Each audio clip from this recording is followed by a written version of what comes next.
கைலாசம் தேவர்களாலும் முனிவர்களாலும் யோகிகளாலும் நிறைந்த ஒரு தெய்வீக உலகம். அங்கே இந்த உலகமே வியக்கும் ஒரு திருக்கல்யாணம் நடைபெறுகிறது. அந்த திருமணத்தை காண மூவுலகத்து அனைவரும் கைலாசத்தில் கூடினர். தேவர்கள், ரிஷிகள், மகரிஷிகள் எல்லோரும் ஒரே இடத்தில். அந்த அளவிற்கு பெரும் கூட்டம் சேர்ந்ததால் வடக்கு திசை உயர்ந்தது. ஆனால் தென் திசை தாழ்ந்தது. உலக சமநிலை குலைந்தது.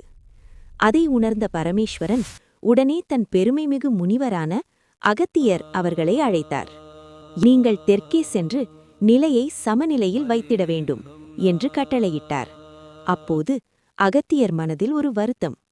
எம்பெருமானே, உங்கள் திருக்கல்யாணத்தை நான் பார்க்க முடியாமல் போய்விடுமோ என்று பணிவுடன் கேட்டார். அந்த நொடியில் ஈசன் புன்னகைத்தார். அகத்தியரே, நீ எங்கு இருப்பினும் அங்கேயே என் திருமண காட்சியை காணும் பாக்கியத்தை உனக்கு அருள்கிறேன். அந்த வார்த்தைகளே ஒரு வரம். அகத்தியர் தெற்கே பயணம் செய்தார்.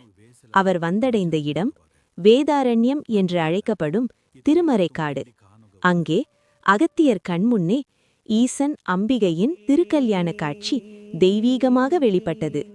அது மட்டுமல்ல, அகத்தியர் சென்ற பல திருத்தலங்களிலும் ஈசன் தன் திருக்கல்யாண காட்சியை மீண்டும் மீண்டும் அவருக்கு காட்டி அருளினார்.